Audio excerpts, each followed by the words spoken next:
वंदे मातरम मित्रों, सत्यघोष के YouTube channel पर आपका स्वागत है। जम्मू कश्मीर के विधानसभा चुनाव आखिर क्या संदेश दे रहे हैं। एक तो यह राज्य मुस्लिम राज्य है, दूसरा सीमावर्ती राज्य है और तीसरा इस राज्य को लेकर अंतर्राष्ट्रीय रूप से पाकिस्तान हमेशा विषय उठाता रहा है। हालांकि पिछले 30-35 सालों से किसी की भी सरकार रही हो, उसने जम्मू कश्मीर ही नहीं, पाकिस्तान द्वारा कब्जाए गए कश्मीर के इलाके पर भी हमेशा यह कहा है कि यह भारत का अटूट हिस्सा है। Congress party, national conference party, PDP और भारतीय जनता पार्टी और अन्य क्षेत्रीय दल इस बारे में एक मत हैं कि जम्मू कश्मीर भारत का अभिन्न अंग है। अब जम्मू कश्मीर के इस चुनाव का संदेश क्या है? एक तो ये मुस्लिम बहुल राज्य है।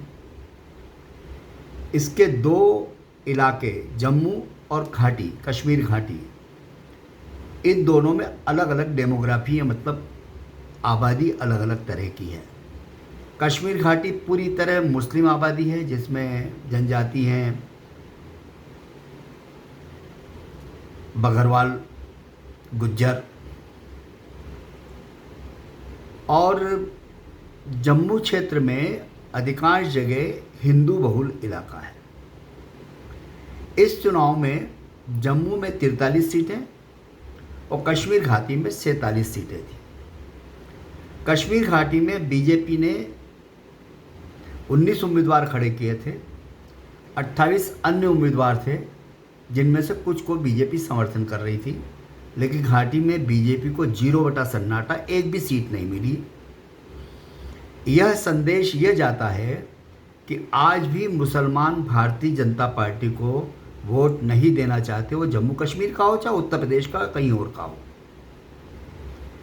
यानी धारा 370 हटाने के बाद में जो अमन और शांति आई, लोगों को अधिकार मिले, आरक्षण मिला, महिलाओं को वैधानिक रूप से कानूनन वे सारे अधिकार मिले, वे सारी योजनाएं जो सेंट्रल गवर्नमेंट लागू करती थी, जो अब तक लागू नहीं होती थी 370 हटने के बाद, उसका लाभ जम्मू कश्मीर की जनता को मिला। विकास हुआ जिसको लोग स्वीकार करते हैं। इवन जम्मू कश्मीर के कश्मीर घाटी के मुस्लिम लोग भी मीडिया के अलग अलग माध्यमों को ये बात कहते हुए सुने गए कि हम विकास तो हुआ है, पर 370 पे वो अटक जाते थे। 370 क्यों हटाया गया, यह समझाने में भारतीय जनता पार्टी कश्मीर घाटी के मुसलमानों पर कामयाब नहीं हुई।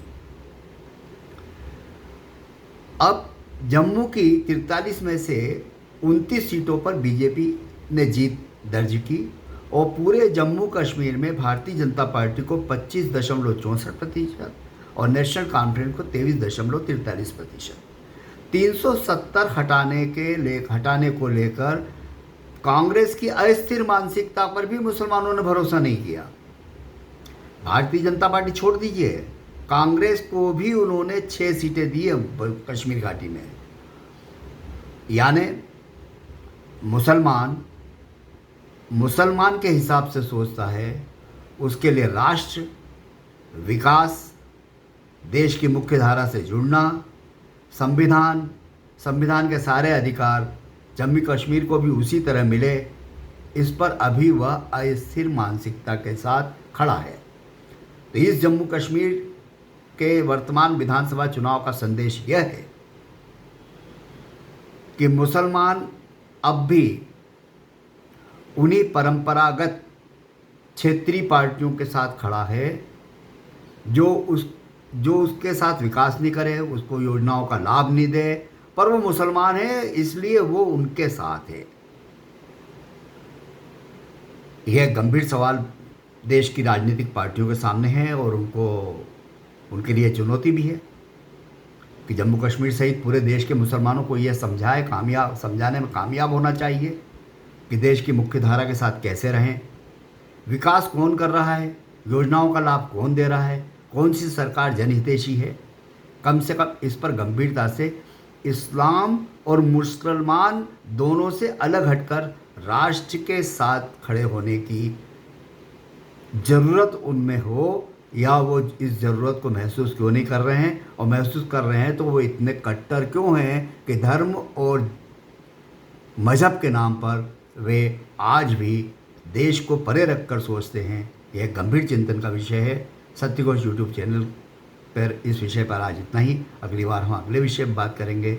आप इसे सब्सक्राइब कीजिए, लाइक कीजिए, शेयर कीजिए, मित्रों को भेजिए। जय हिंद, वंदे मातरम।